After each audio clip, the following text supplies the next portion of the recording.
escuelas o universidades francesas. Hoy mi presentación se llama Los desafíos de la adaptación al cambio climático para el cultivo de arvejas en Francia.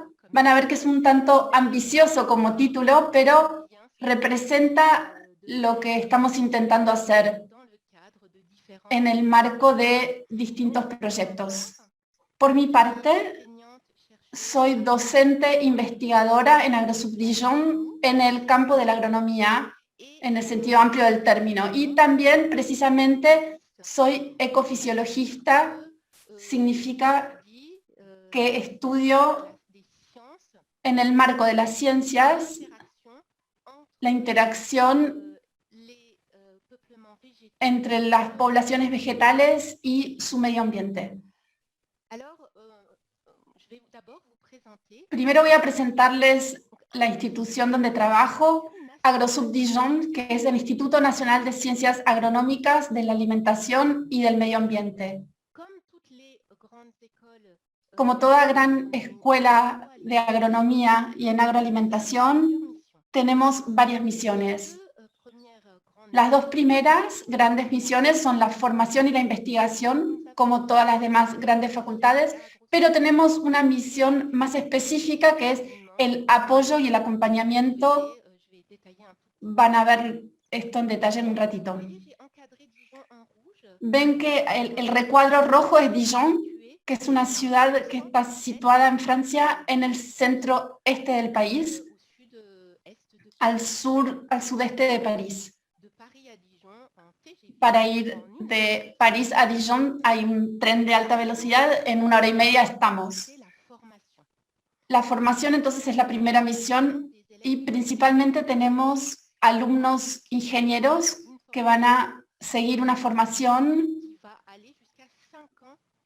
que dura hasta 5 años después de la escuela secundaria.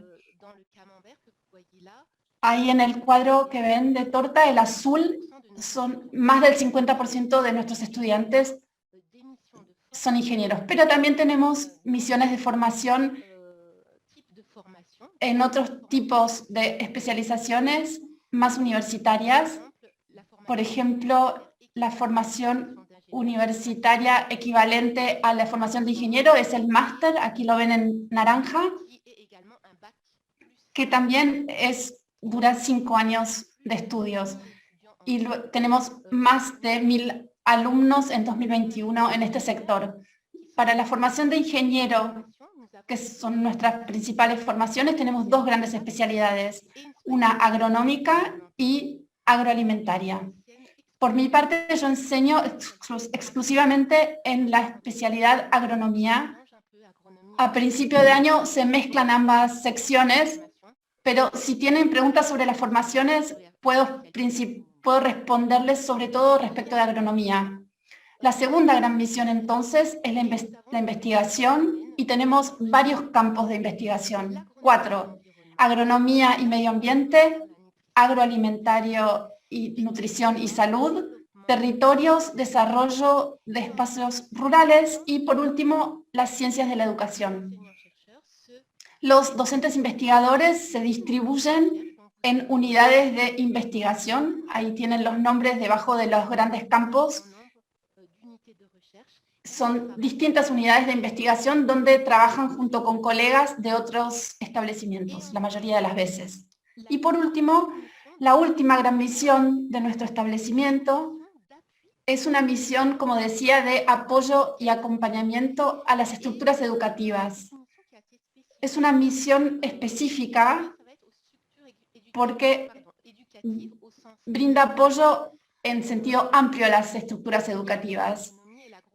En relación con la agronomía y lo agroalimentario, no necesariamente a un nivel superior o secundario, pueden ser estructuras como primarias en los últimos años de primaria.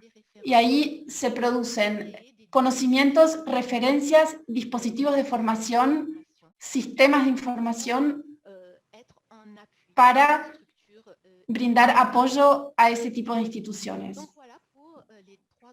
Eso en cuanto a las 3 grandes misiones. Ahora voy a pasar a la temática que propuse hoy desarrollar en el marco de este seminario. Vamos a hablar de la adaptación. Disculpen, voy a mover un poco. No veía bien mi pantalla, ahora estoy mejor. Vamos a hablar de los desafíos de la adaptación al cambio climático para el cultivo de arvejas. Y he estructurado mi presentación de esta manera. Primero voy a explicarles en qué medida es interesante cultivar arvejas o leguminosas de grano, en Francia. Luego vamos a explicar cuáles son los frenos a ese tipo de cultivos, en particular el cultivo de arveja en Francia. Y vamos a hablar de la adaptación al cambio climático de todos los grandes cultivos en Francia. Y verán que para adaptar el cultivo de arvejas a ese cambio climático, uno de los grandes incentivos es la selección del tipo de arveja y la variedad. Y para llevar respuestas a cómo elegir el tipo de arveja y la variedad en especial, junto con colegas estamos desarrollando enfoques a través de modelización que nos permiten explorar el interés de la arveja de invierno. Y verán que tenemos enfoques de modelización múltiples, y eso es lo que les voy a presentar ahora.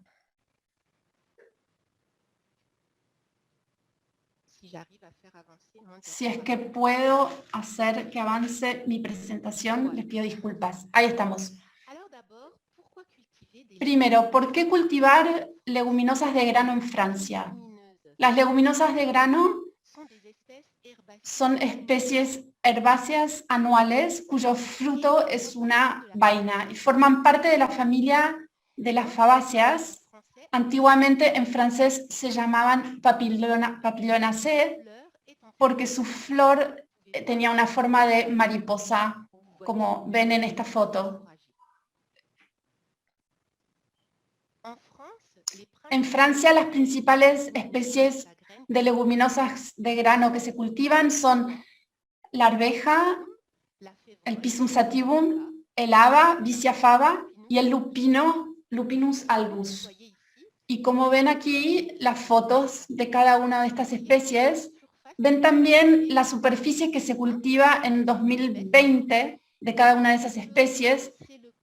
Verán que la arveja es la especie más cultivada en Francia entre las leguminosas de grano. Con más de 220.000 hectáreas en 2020, había menos de 100.000 de habas y menos de 10.000 hectáreas de lupino, o sea, es una diferencia. Sin embargo, son especies preciadas en realidad potencialmente en los sistemas de cultivo. ¿Por qué? ¿Por qué son interesantes estas especies para cultivar en los suelos? Tienen numerosas ventajas, ventajas agronómicas y medioambientales. La principal ventaja es el hecho de que estas especies de leguminosas son capaces de fijar el nitrógeno atmosférico y lo hacen gracias a una simbiosis que despliegan con bacterias del suelo. Aquí tienen la foto de una raíz de arveja con pequeñas nudosidades, nodius en inglés se dice. Ese es el lugar de la simbiosis entre la planta y la bacteria al nivel de la raíz. Y esto es un atributo mayor de esta familia de plantas porque no necesitamos hacer un aporte de abono nitrogenado. El nitrógeno atmosférico está en gran disposición en la atmósfera, entonces estas son especies que no necesitan ese aporte el año de su cultivo. Son especies que tienen ventajas que van más allá del año en que se cultivan. Son interesantes también dentro de una rotación de cultivos porque aportan ventajas al cultivo siguiente. El cultivo siguiente, gracias a la fijación simbiótica del nitrógeno atmosférico, introducen nitrógeno dentro del sistema. Entonces, si tenemos cuenta de ese nitrógeno que se introduce en el sistema, vamos a poder reducir el aporte de abono nitrogenado para los cultivos que van a seguir en la rotación. Por ejemplo, un cereal al que hay que aportarle mucho nitrógeno, vamos a poder reducir la cantidad que se le aporta gracias al cultivo anterior. También son cultivos muy distintos de los demás cultivos principales franceses. Los cultivos principales franceses son los cereales, maíz, trigo y cebada, y también oleaginosas como el colza. Estas plantas rompen el ciclo, modifican el ciclo de las enfermedades habituales de los cereales y de las oleaginosas, porque son especies muy distintas.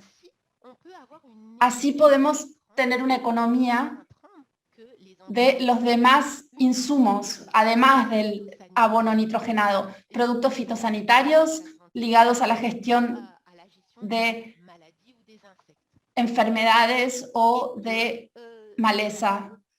Todas esas ventajas, en general, van a conducir también a un aumento del rendimiento del cultivo siguiente. Son, como ven, ventajas interesantes para el medio ambiente desde el punto de vista agronómico, pero más allá de eso, como son cultivos que son minoritarios, esto va a permitir diversificar el aparcelamiento, los cultivos de los agricultores, y eso para la agroecología, para la sustentabilidad de los sistemas agrícolas, siempre es algo que es muy interesante. Las demás ventajas de estas leguminosas, y en particular la arveja, son ventajas nutricionales. Las leguminosas de grano también se llaman proteaginosas en Francia. ¿Por qué? Porque son semillas que son ricas en proteínas. Ven aquí la composición de una semilla de arveja y de una semilla de haba. Y ven 25% y 29% de proteínas respectivamente. Eso lo vemos en el sector naranja. Así que es una riqueza muy fuerte de proteínas. En comparación, los cereales va a ser en torno al 10% de proteína. Así que las proteínas van a ser muy interesantes, sobre todo para la alimentación animal. Pero también hay una riqueza en almidón en estas semillas. Son muy interesantes entonces por distintos tipos de mercado estas semillas. Los dos grandes mercados es la alimentación animal o la alimentación humana por la riqueza en proteína y en almidón, pero también por su riqueza en ciertos aminoácidos que son escasos en otras especies y que los animales, ya sean los humanos o los animales, necesitan para alimentarse. Entonces, en la alimentación animal vemos que los destinatarios son principalmente los cerdos y las aves. En Francia hay grandes criaderos de este tipo de animales, y también los rumiantes y los peces.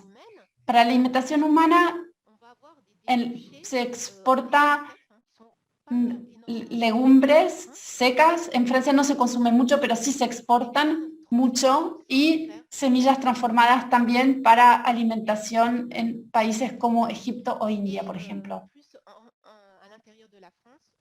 En el interior de Francia, el mercado interesante para estas semillas es para las industrias agroalimentarias. Así que, como ven, potencialmente estas leguminosas de grano, y entre ellas la arveja, tienen ventajas muy interesantes, y sin embargo no no hay una superficie que se cultive que sea muy importante. Si comparamos con otras especies que se cultivan en Francia, obviamente. Como ven aquí, el mapa de Francia, a su izquierda, representa las zonas en las cuales la arveja se cultiva. Y esas zonas corresponden a las zonas de cultivo de los agricultores que se llaman los grandes cerealeros, porque son los que cultivan principalmente cereal. En 2019, la última fecha para la que encontré un mapa para representar la repartición de la superficie de arveja, 180.000 hectáreas de arvejas alrededor, sobre todo en el norte de Francia, en cuencas de producción donde se hace mucho cereal.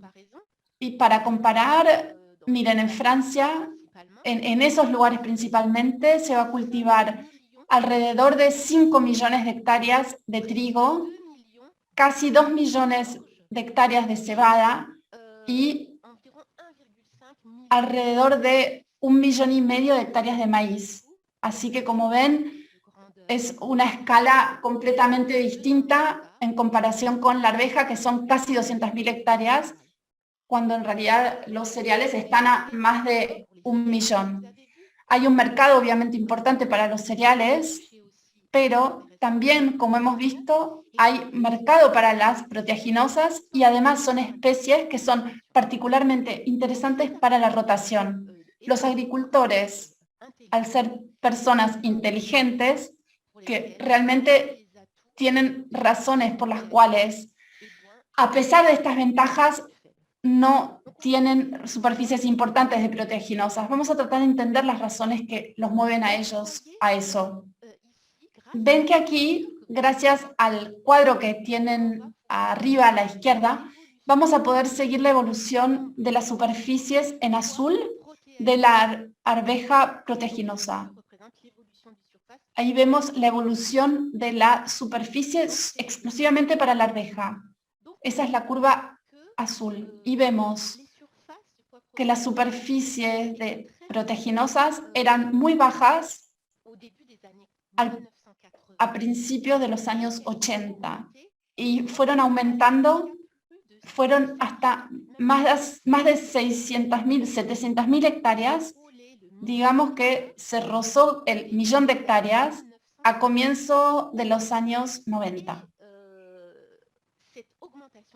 Ese aumento de la superficie fue habilitado por ayudas europeas, sobre todo, que se desplegaron destinadas a los agricultores, porque a comienzos de los años 80 se tomó conciencia en Francia sobre todo, pero en otros lados de Europa también, de nuestra dependencia respecto de las materias ricas en proteínas y respecto de otros países del mundo. En Francia se importa mucha soja para tener nuestras materias ricas en proteínas y se importan de otras partes del mundo, sobre todo de América Latina, pero también de América del Norte, para poder tener la materia rica en proteína necesaria para alimentar a nuestros animales en particular. Entonces, para paliar esa dependencia de los demás países, se pensó que había que subvencionar para poder aumentar la superficie, pero también se invirtió masivamente en el desarrollo técnico para poder tener variedades mejor adaptadas a nuestros contextos y también tener prácticas de cultivo que se ajustaran a nuestro contexto francés para poder desarrollar esos cultivos. Y como ven, funcionó muy bien porque pasamos de menos de 100.000 hectáreas a más de 700.000 hectáreas en el espacio de 15 años. Al mismo tiempo, como se había invertido en el progreso genético y técnico, vemos la curva roja de rendimiento de la arveja y ahí se refleja una tendencia entre 1980 y 1999 a un aumento del rendimiento de la arveja que fue de alrededor de 0,70 quintales por hectárea por año. Y no solo hubo una tendencia de aumento del rendimiento, sino que también hacia comienzo de los años 90 hubo una tendencia a la disminución de la variabilidad del rendimiento interanual. Y eso es particularmente interesante para los agricultores porque saben que pueden de una manera bastante fiable esperar o alcanzar rendimientos de alrededor de 40 quintales por hectárea. Pero esa hermosa tendencia al aumento de la superficie y del rendimiento se invirtió completamente a mediados de los años 90. Pasaron varias cosas en ese periodo que explican esta disminución de las superficies pese a las ventajas de la arveja. Primero, el desarrollo de la arveja condujo al desarrollo de una enfermedad radicular que es realmente muy grave en estas especies, que se llama Aphanomyces, que puede conducir a la destrucción total de la población. No había solución para esto más allá de no cultivar arveja durante al menos 10 años. Así que los agricultores, y como ven la enfermedad, ahí está el mapa de Francia, se había desarrollado claramente en los lugares de los grandes cerealeros, ahí donde había más cultivo de arveja. Los agricultores comenzaban a introducir la arveja en la rotación, tuvieron que dejar de hacerlo. También hubo una disminución de las ayudas europeas, una rentabilidad entonces de la arveja que era menos interesante y de las proteaginosas en general. Esa disminución de las subvenciones europeas estuvo relacionada con la idea de que había una buena dinámica de aumento de las superficies y había que elegir cómo repartir esas ayudas europeas y entonces finalmente se orientaron esas ayudas hacia otras políticas agrícolas europeas. Entonces, esas dos grandes razones llevaron a una disminución bastante rápida de la superficie, pero hay otro motivo que se añade a esto a principios de los años 2000 y es un inicio de disminución de la tendencia una tendencia a la baja del rendimiento y también un aumento de la variabilidad del rendimiento interanual. Había una disminución de esa variabilidad a fines de los años 90, pero ya a comienzos del 2000, de nuevo hay rendimientos que se tornan muy variables de un año a otro. El año 2020 fue el peor de todos. Se batió un récord de rendimiento muy bajo cuando había habido un rendimiento no muy malo en el año 2019. Y eso es lo que refleja esta curva roja. Esto se traduce por una disminución de rendimiento desde el año 2000. Es una tendencia de menos 0,75 quintales por hectárea por año. Eso, por supuesto, no motiva a continuar con esta producción porque hay problemas de rentabilidad para los agricultores. Pero, como vieron, estas especies realmente tienen ventajas agronómicas, medioambientales y nutricionales. Necesitamos en Francia proteínas y por eso mismo hay que encontrar soluciones para poder limitar esta baja de las superficies cultivadas. Empiezan entonces a surgir soluciones.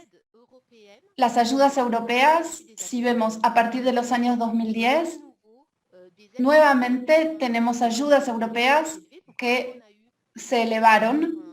Hay un pico en 2010, como ven,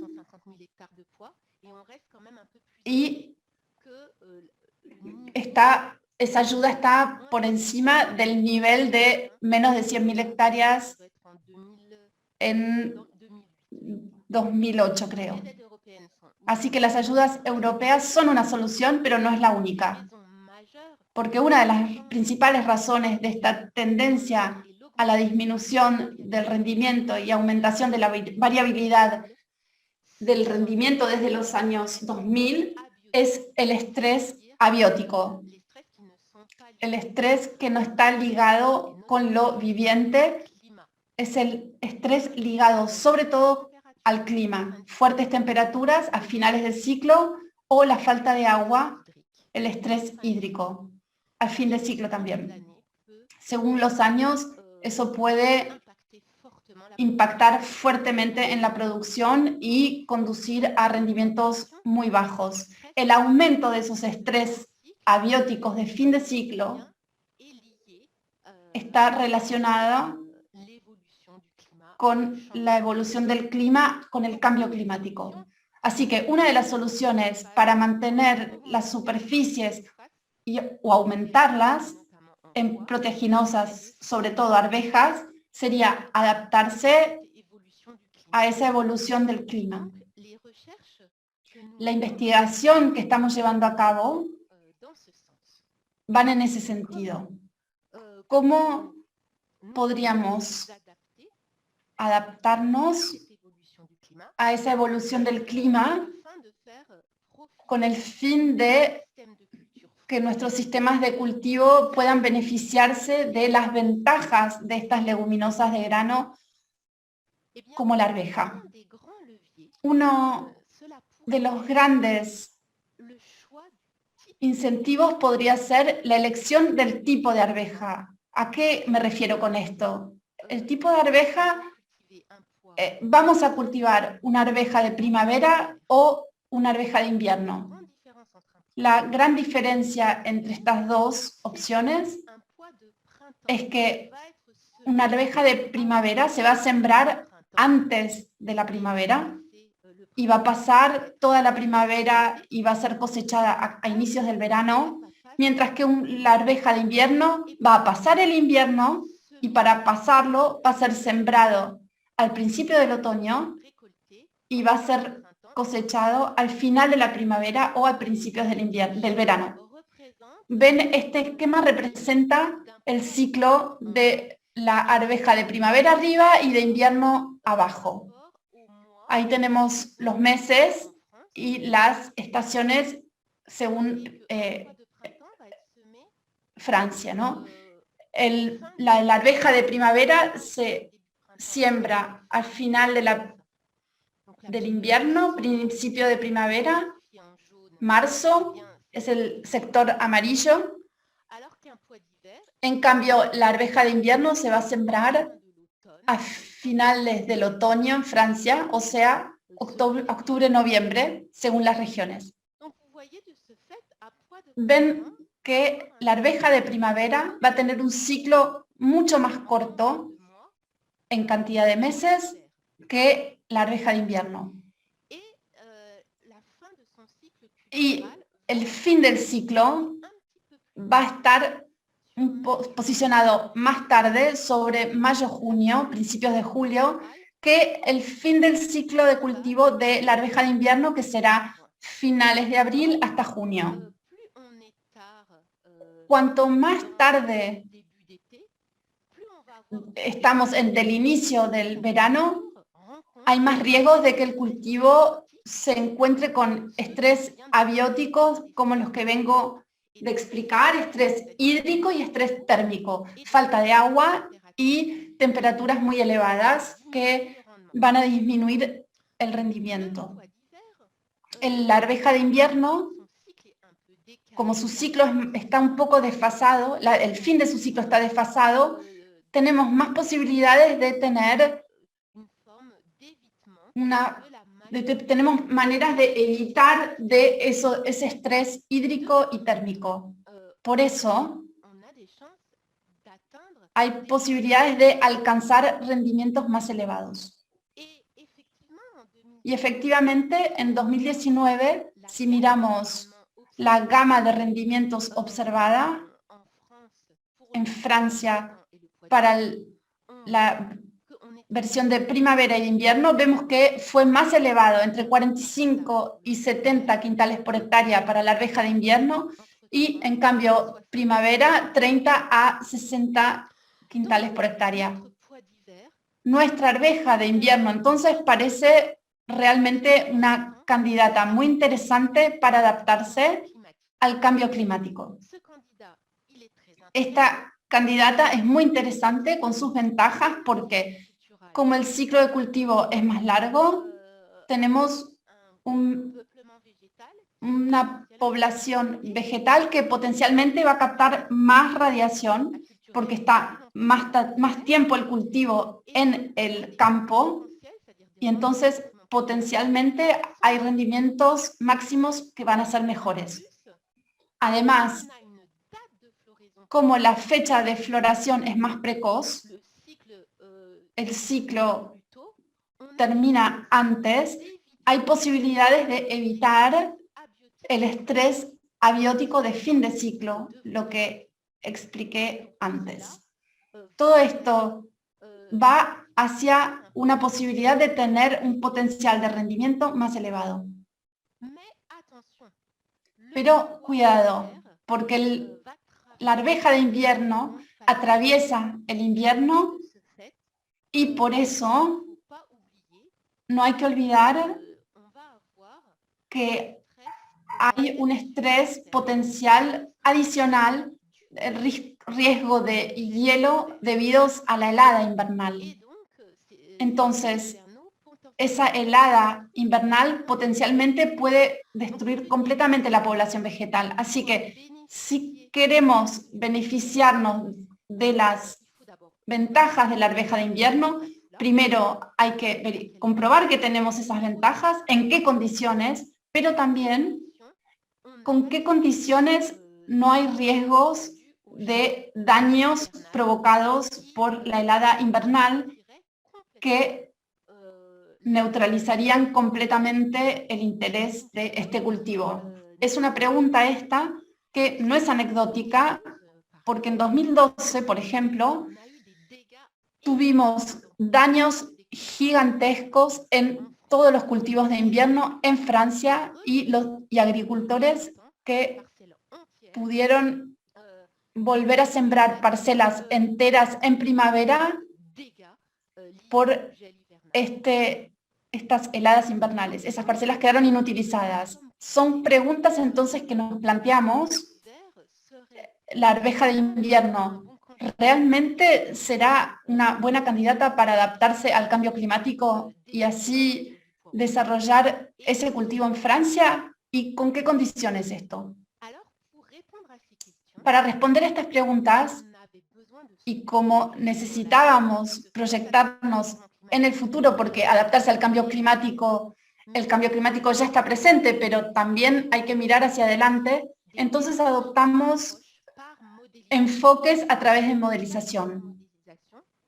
Estos enfoques nos permiten explorar el interés de la arveja de invierno y hemos movilizado distintos tipos de mediciones de modelización que nos son necesarias para responder a nuestras preguntas. Primero, modelización en torno a la evolución del clima. Y verán que para esto los equipos de climatólogos crearon un sistema de regionalización del clima. Tenemos también necesidad de evaluar el riesgo de helada invernal, y para eso desarrollamos un modelo que es capaz de representar los daños ligados al estrés por el hielo invernal. También tenemos la pregunta de la fecha de floración.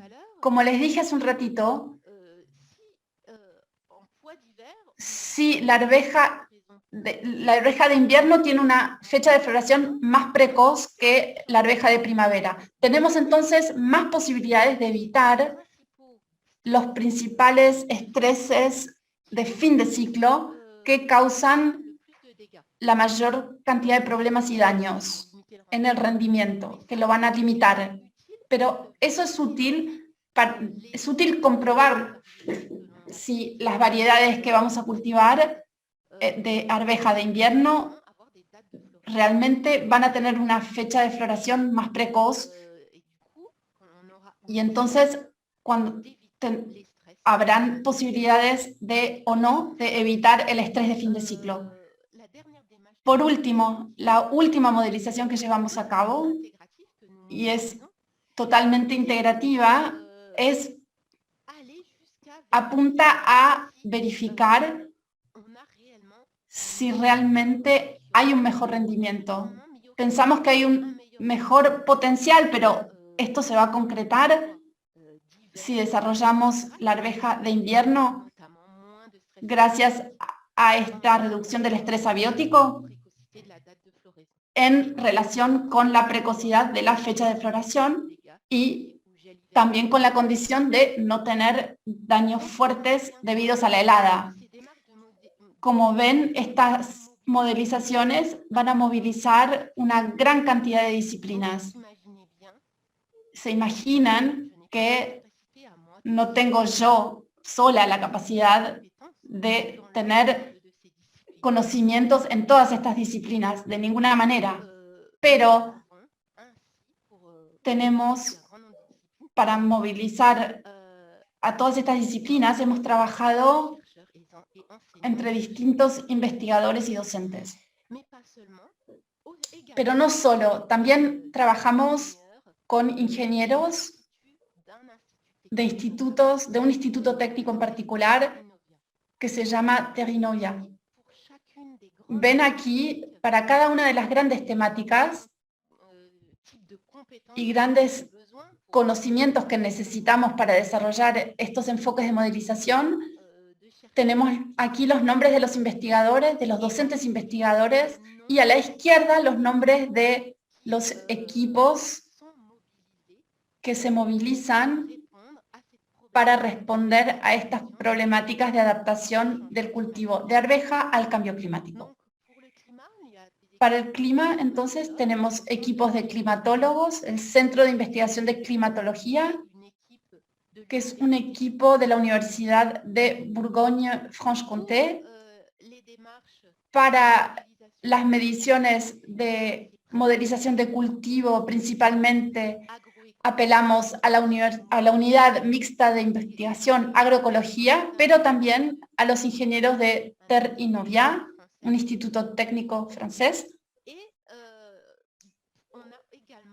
Y también necesitamos datos sobre el suelo, la composición de los suelos para poder llevar adelante estos trabajos.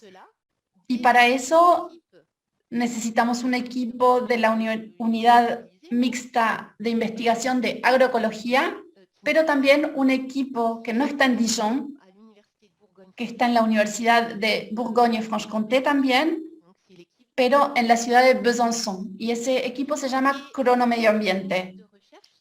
Esas unidades mixtas de investigación se llaman así porque agrupan investigadores de distintos establecimientos.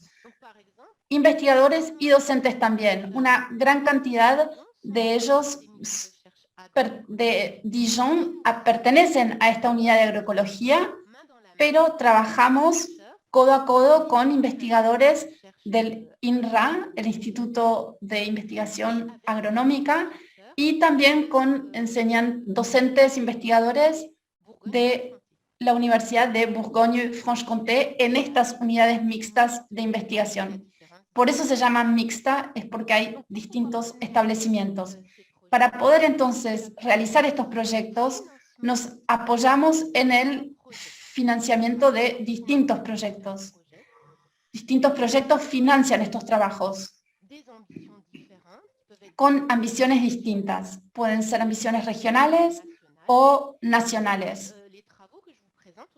Entonces, estos trabajos que les presento hoy principalmente fueron financiados por un proyecto regional que se llama PROCIS, y un proyecto nacional que se llama PIMUST. Pi es por arveja y must. Me olvidé de mirar a qué corresponden estas siglas, pero es para decir, la idea es que hay una gran variabilidad de estrés que puede actuar sobre la arveja y es un proyecto donde había principalmente especialistas en genética. Insisto entonces de nuevo en esta idea de que estos trabajos que les presento no son en absoluto míos únicamente, sino que son fruto de colaboraciones múltiples y fructuosas entre distintos investigadores, docentes investigadores e ingenieros. Y esto a mí me parece particularmente interesante. Para realizar estos trabajos de manera concreta y cerca de la realidad agrícola, hemos elegido una región en particular de estudio que sirve de ejemplo.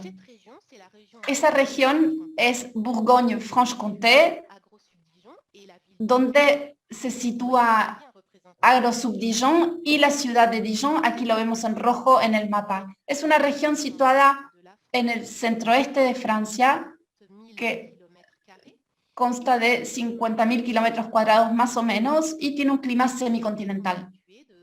Está constituida por 8 departamentos y hay una gran diversidad de suelos, de zonas agrícolas.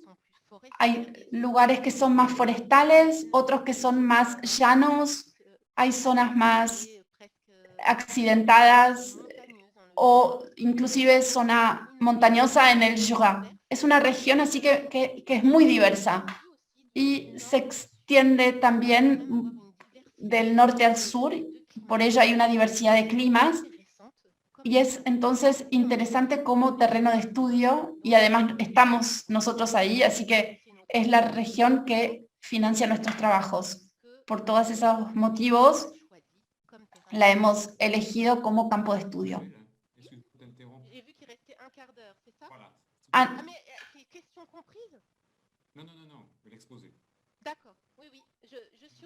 Bueno, quedan 15 minutos para la exposición para que haya tiempo para las preguntas. Entonces, los primeros datos que vamos a necesitar son los datos climáticos. Ahí son equipos de climatólogos que trabajan para producir datos climáticos regionalizados. Va a ser entonces a una escala local. Y los datos climáticos que necesitamos son temperatura, precipitación, evapotranspiración y radiación. Esos datos van a ser producidos a escala regional, pero partiendo de datos, digamos, más globales. Y para proyectarnos al futuro vamos a elegir trayectorias de cambio climático, tal y como fueron proyectadas al futuro por el GIEC. Y nosotros elegimos concentrarnos en 2 trayectorias. La más virtuosa todavía posible, que es la trayectoria 4.5, la 2.6 ya no puede ser considerada. Nos concentramos en la 4.5 y en la trayectoria menos virtuosa de cambio climático, la que por el momento es la que parece plausible, que es la 8.5.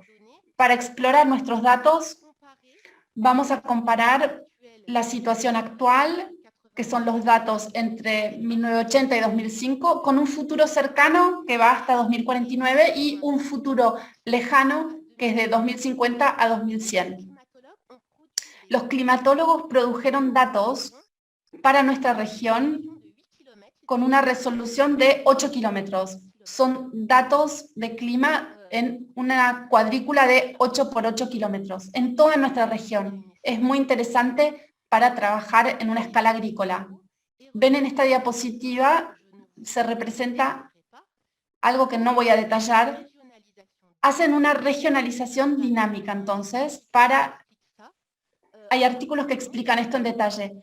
Parten de modelos globales y utilizan luego las ecuaciones de dinámica, funcionamiento de la atmósfera, para poder producir un clima a una escala de una cuadrícula de 8 por 8 kilómetros. Esto aporta una gran cantidad de datos a una escala que es cercana a la escala agrícola. Ven aquí los resultados de las simulaciones entre las 5 variables estudiadas. Temperatura, los datos de temperatura son particularmente interesantes. Aquí vemos el promedio de la temperatura diaria para el periodo actual a la izquierda y para el futuro cercano, para la trayectoria 4.5 y 8.5. Vemos lo interesante aquí es la diversidad espacial de esas temperaturas anuales, pero vemos que en un futuro cercano no hay gran diferencia aún en la evolución de temperatura. Hay un aumento de 1 a 2 grados, pero no gran diferencia entre la trayectoria 4.5 y 8.5. Ahora, una gran diferencia aparece entre estas dos trayectorias en el futuro lejano, que no es tan lejano finalmente, porque es 2050, y ahí hay un aumento de temperatura que es de 2 a 3 grados para la trayectoria 4.5, cuando ese aumento es de 4 a 5 grados para la trayectoria 8.5. Podemos mirar también la evolución de las precipitaciones. Esta vez lo vemos de otra manera, porque lo que vemos más bien es un cambio en el ciclo anual de las precipitaciones.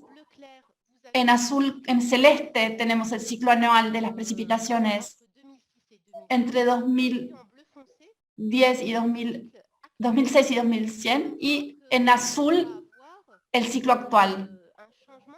Hay un cambio con más lluvias en verano, perdón, menos lluvias en verano y más lluvia en el otoño.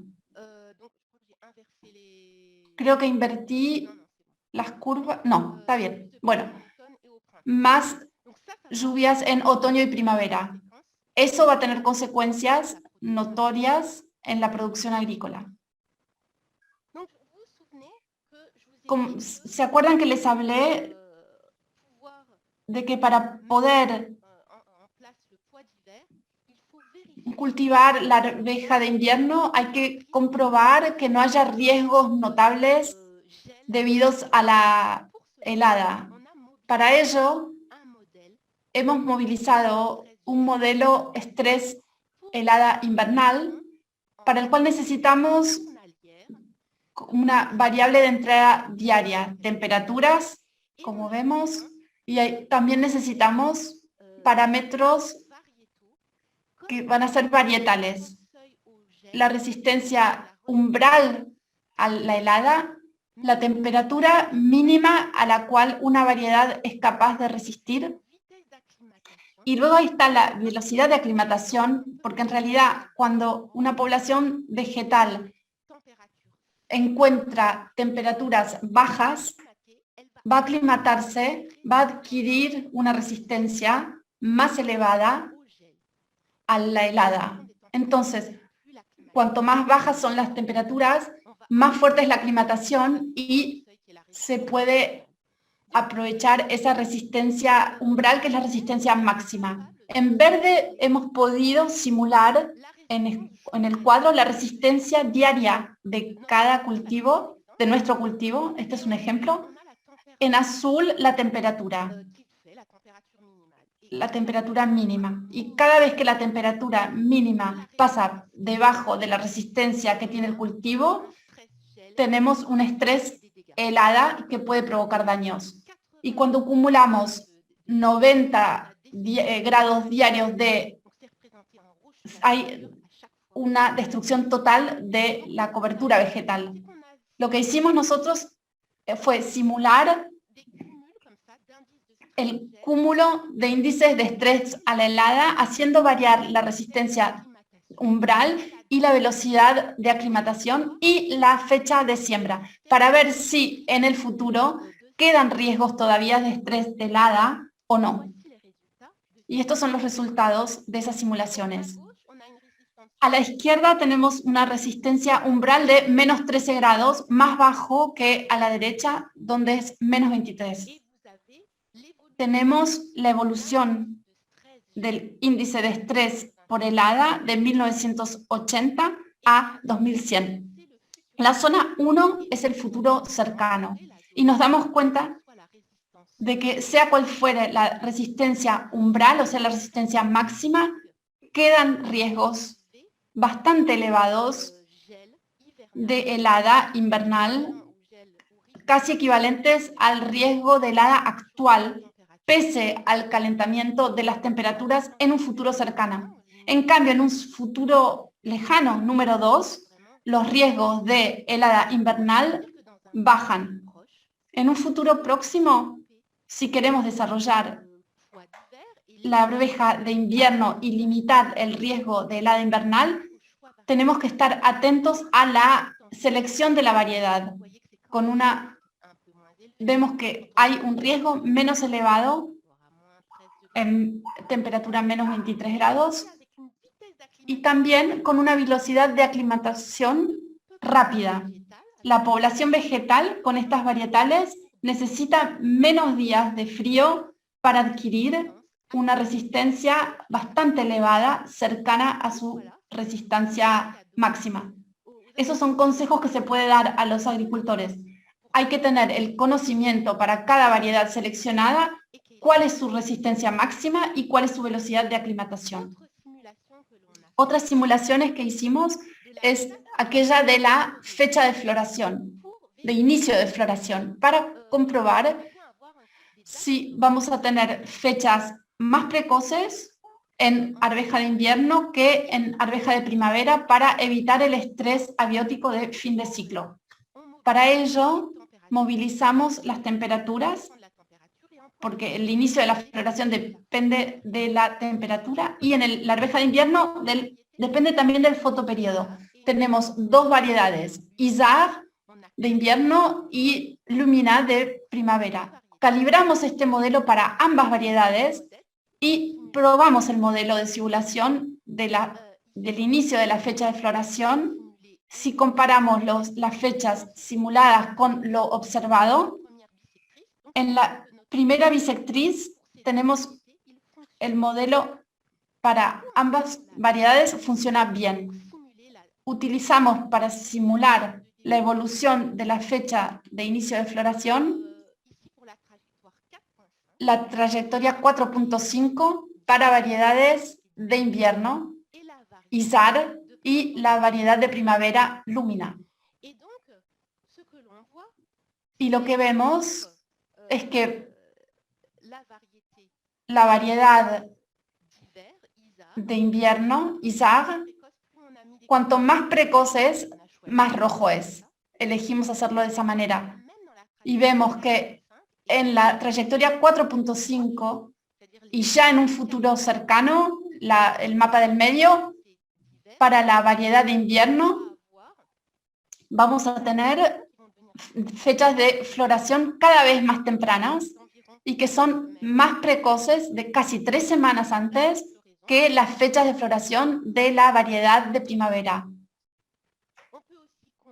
También podemos comparar para ambas trayectorias y vemos que hay diferencias. La trayectoria 8.5 únicamente para invierno, para la variedad Isar, vamos a tener fechas de floración todavía más tempranas en la trayectoria donde hay más calentamiento climático, que es la trayectoria 8.5, como dije. Y para concluir, nuestro objetivo es incorporar todos estos conocimientos y añadir otros en un modelo que vamos a llamar modelo de cultivo, que será capaz, en resultados de simulación, de producir datos de rendimiento pero también de tenor en proteínas y decirnos cuáles son el estrés abiótico con el que nos vamos a topar. Hay diferentes cálculos que se efectúan que representan al cultivo, al estrés, pero también al suelo que nos va a permitir si hay un déficit hídrico o no, y las condiciones a nivel del nitrógeno. Para eso necesitamos distintos datos de ingreso. Clima, la fecha de floración que hemos visto. Hay que elegir el itinerario técnico, sobre todo la fecha de siembra, pero lo que necesitamos son datos, input de los suelos. Hemos previsto realizar una cantidad de simulaciones con las dos variedades que les acabo de presentar. Necesitamos datos del suelo, entonces, en todo este territorio, que es Bourgogne-Franche-Comté. Esos datos fueron producidos por equipos de trabajo sobre los suelos, atribuyendo unidades tipológicas de suelo a unidades cartográficas de suelo. Y a partir de ahí, bueno, se exceptuaron las zonas urbanas y forestales. A la derecha, para cada cuadrícula, se atribuyó una unidad cartográfica de suelo que se va a utilizar como dato de entrada para la simulación de nuestro modelo de cultivo. Es una historia que va a continuar, entonces, eso es lo que esperamos. Gracias a todos estos datos, esperamos tener respuestas sobre el interés que representa el cultivo de la arveja de invierno y cómo cultivarlo en nuestra región Bourgogne-Franche-Comté, y que esto pueda ser utilizable, que esos datos, como es una región muy diversa, que esos datos puedan ser utilizados más generalmente en otras regiones y también que se pueda utilizar ese modelo. Nos asociamos entonces con un equipo de Toulouse para los aspectos de modelización a gran escala, y esto moviliza gran cantidad de datos y recursos informáticos y conocimientos informáticos. Ahí, como ven arriba, tenemos el equipo de Toulouse Record con el que estamos asociados en Toulouse y con quien trabajamos muy bien. Les puse aquí algunas referencias bibliográficas en francés, algunas páginas que pueden para complementar la exposición que les he hecho, y les agradezco sinceramente por su atención. Espero haber sido clara y escucho ahora sus preguntas. Gracias, Anabel. Vamos a pasar ahora al intercambio.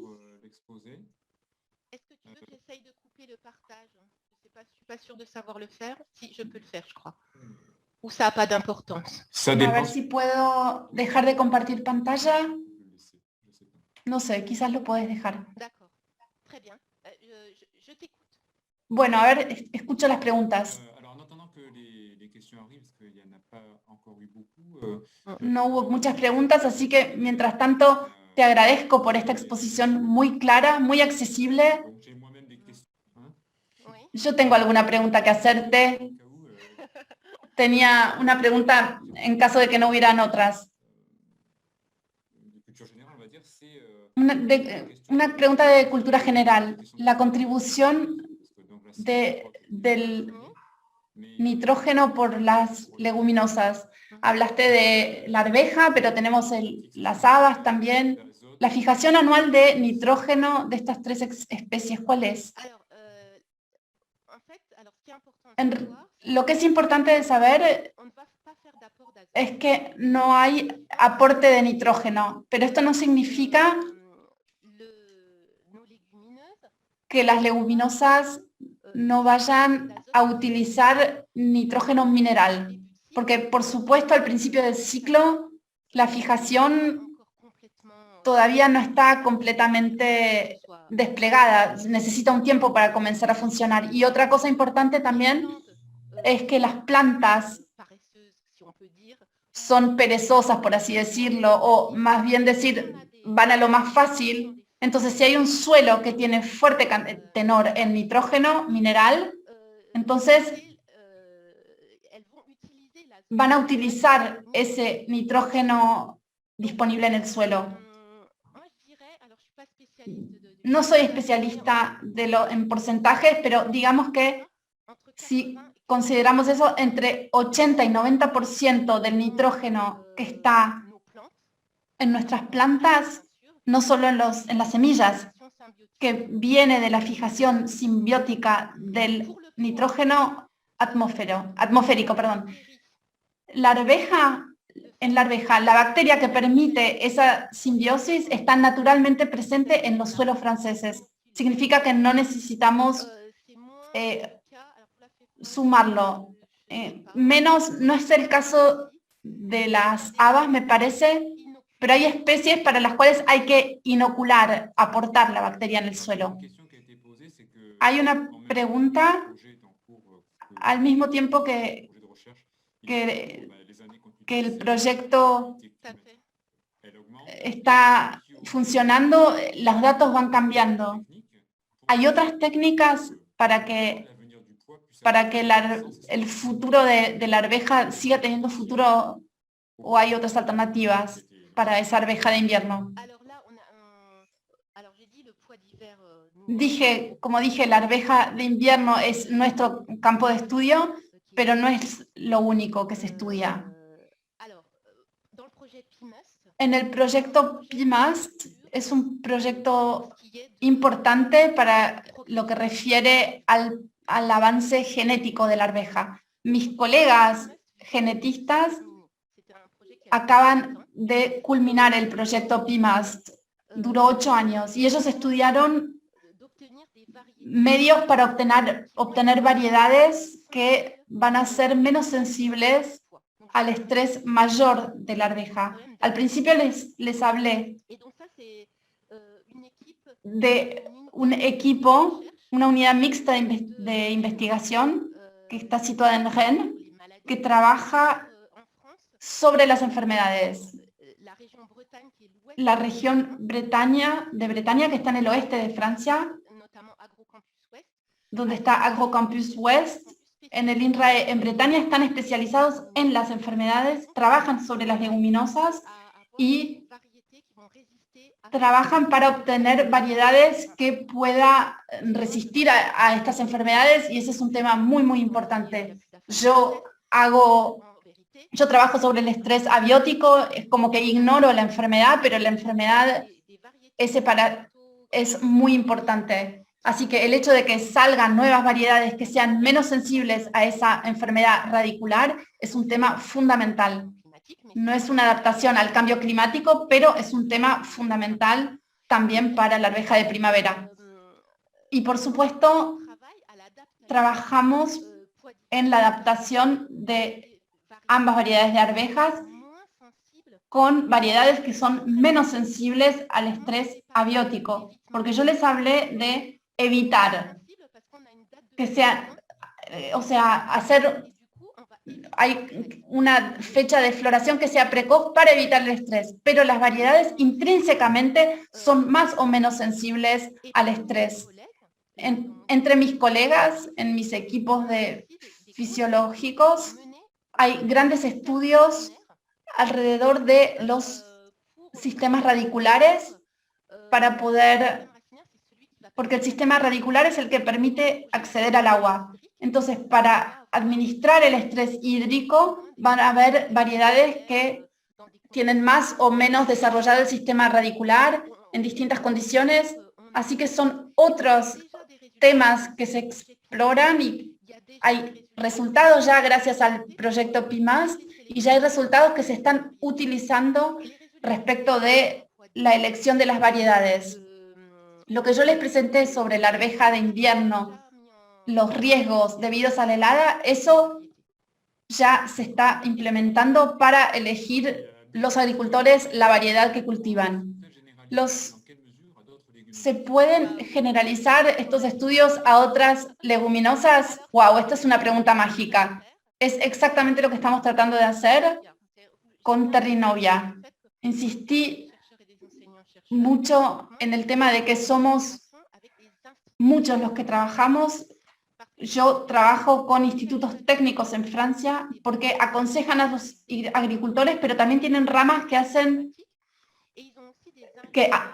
se abocan a problemáticas y trabajan con ingenieros. ¿Y por qué eso es importante? Porque van a financiar el futuro. Actualmente, en 2021, acabamos de empezar un proyecto que está coordinado por un instituto técnico que se llama ECODIV, DIV por diversidad, donde vamos exactamente a intentar responder esa pregunta. Entonces, estamos explorando arveja, haba, soja, que es una especie que se estudia mucho en Toulouse con nuestros colegas, y estamos también buscando desarrollar esa planta en Francia. Pero también garbanzo, lenteja, creo que eso es todo. Pero esos enfoques que les expliqué de modelización son bastante potentes porque permiten proyectarnos al futuro y proyectarnos en el espacio con la diversidad del clima. Entonces vamos a intentar movilizar esa movilización para responder a otras preguntas. ¿Qué otras especies se pueden desarrollar? No hay ninguna razón de quedarnos en una especie única. Las especies, cada una tiene distintos intereses, cada una tiene distintos ciclos culturales. Para responder a esta problemática de introducir leguminosas de grano en nuestros sistemas de cultivo, sería interesante tener más respuestas sobre otras especies. Estamos empezando a tener, si visitan estas páginas que les puse, de Terrinovia sobre todo, van a ver que hay elementos, pero no suficiente todavía. Son aproximaciones que estamos empezando a tener respecto de otras preguntas, respecto de otras semillas, perdón. Hablé mucho, no sé si respondí a tu pregunta. En las simulaciones hechas entre los escenarios de test potencial de cultivo, ¿estimaron las frecuencias anuales posibles de destrucción total de cultivo de arveja de invierno o de primavera? No lo presentamos exactamente así, pero hay artículos que les puse ahí en la bibliografía. No podría decir exactamente. En realidad, la destrucción total se convierte en cada vez menos frecuente si usamos variedades adaptadas. Hoy tenemos el conocimiento. El problema es que antes no se probaban las variedades en esos parámetros. No se conocían cuáles eran sus resistencias y no se conocían cuáles eran sus velocidades de aclimatación. Pero tengo un colega, Christophe Lecomte, que desde hace más de 10 años está haciendo pruebas en la región de Jura, en lugares donde siempre hace frío, donde siempre hay heladas muy fuertes, para poder conocer estos parámetros para las distintas variedades. Todas las nuevas variedades se prueban hoy en día. No sé responder así a tu pregunta porque no he releído el artículo, pero el primer artículo refería al clima actual, porque la problemática se está planteando hoy mismo. Y se ha demostrado que si se elige la variedad que corresponde, pero el tema es que el único parámetro no es la resistencia a la helada. Perdón, y algo que no dije es que los riesgos de helada no están ligados únicamente a la helada invernal. Puede ser también a otro tipo. La iniciación floral, una vez que se pasa eso, la iniciación floral es cuando los órganos reproductores son iniciados, pero todavía no están visibles. Y en ese momento, las plantas, sean cuales sean, tienen una sensibilidad a la helada que se ve completamente exacerbada. Y como eso puede desfasarse en el tiempo y pueden haber heladas que pueden ir hasta abril o mayo, esos riesgos también son los que hay que explorar en la primavera inclusive. Sobre todo en 2012, por ejemplo, la población se destruyó completamente porque ya habían pasado la iniciación floral. Así que eso ya no era una helada invernal, era otra cosa, otro factor de destrucción y eso hay que explorarlo. Y para resolver eso hay que pensar en el fotoperíodo. Cuando el desarrollo depende principalmente del fotoperíodo y no de la temperatura, como el fotoperíodo no es algo del clima, sino que depende del día en el año, cuanto más la variedad tiene un desarrollo que dependa principalmente de del fotoperíodo, más puede desfasarse en el tiempo para tener la iniciación floral y el inicio de la floración. Y eso también lo estamos mirando, la dependencia de las variedades al fotoperíodo. Hablaste sobre todo de la tasa proteica. Hoy los consumidores también buscan leguminosas completas, con vitaminas, etcétera. ¿Investigan sobre otros aportes de las leguminosas? Sí. En un momento yo estudiaba mucho el índice de proteínas. Tenemos el almidón también. Históricamente se buscaban proteínas para alimentación animal, pero hoy me referí a la industria agroalimentaria como mercado y son mercados de alto valor agregado. Se busca aminoácidos particulares, hierro. Yo no soy especialista en esas investigaciones de agroalimentación, no quiero decir cosas que no conozco, pero en mi equipo de la unidad mixta hay personas que miran muy particularmente qué producción de calidad hay. Por ejemplo, factores como muy específicos se miran. Las variables del clima y el estrés climático también pueden tener una incidencia en eso. Así que eso se observa también. Y por esos mercados con alto valor añadido ligados a criterios de calidad particular. Pero no quiero decir pavadas, así que no voy a darles más precisiones al respecto. Los datos presentados aquí en cultivo puro son válidos también o se pueden adaptar a asociación con cereales. Sí, el equipo que trabaja que desarrolla el mismo tipo de enfoques, con el mismo tipo de modelos, utilizando el modelo STIX, pero es el mismo tipo de aproximación. Son equipos con los que trabajamos, obviamente. Están basados en Angers. Es un equipo de l'ESA, una escuela de agronomía en Angers, que están desarrollando enfoques de leguminosas, modelizaciones leguminosas en asociación.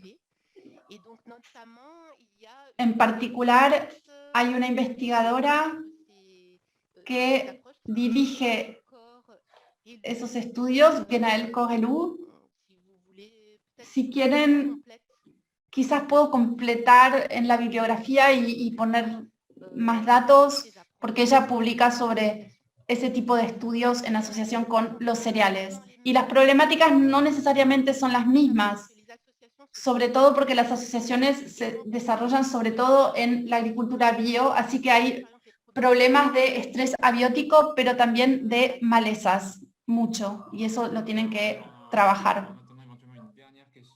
A ver si hay una última pregunta.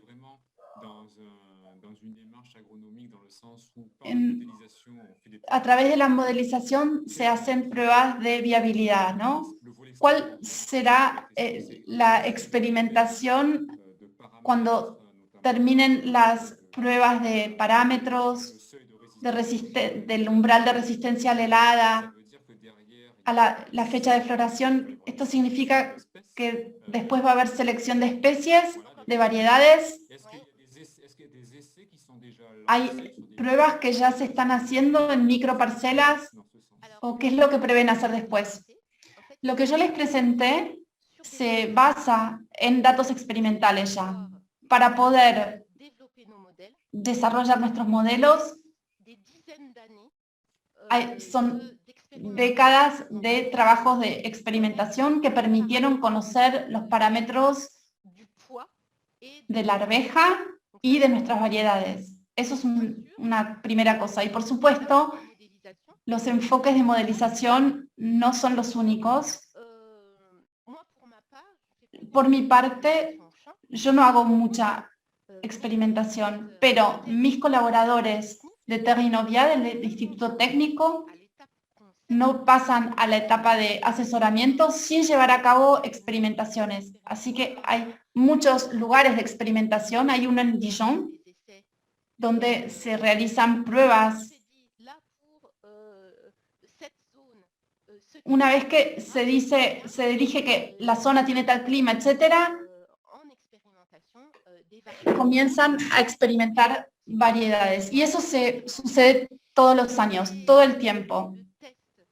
Y las pruebas con la helada invernal, eso es muy particular, así que hay una estación de experimentación en altura, en el Jura, hay una sola en Francia y está en nuestra región, justamente, en el macizo del Jura,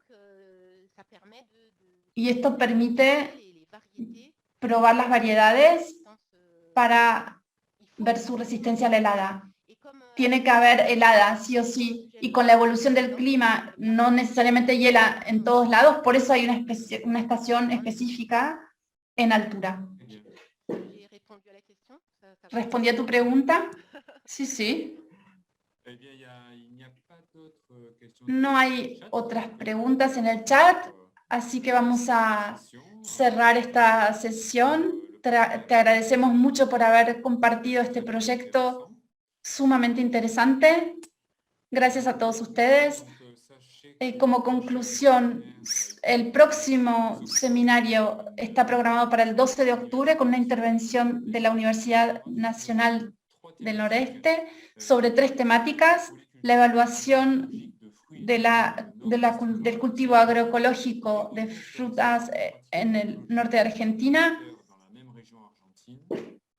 Otra intervención, un diagnóstico bioecológico de las malezas, y eso todo relativo al noreste de Argentina.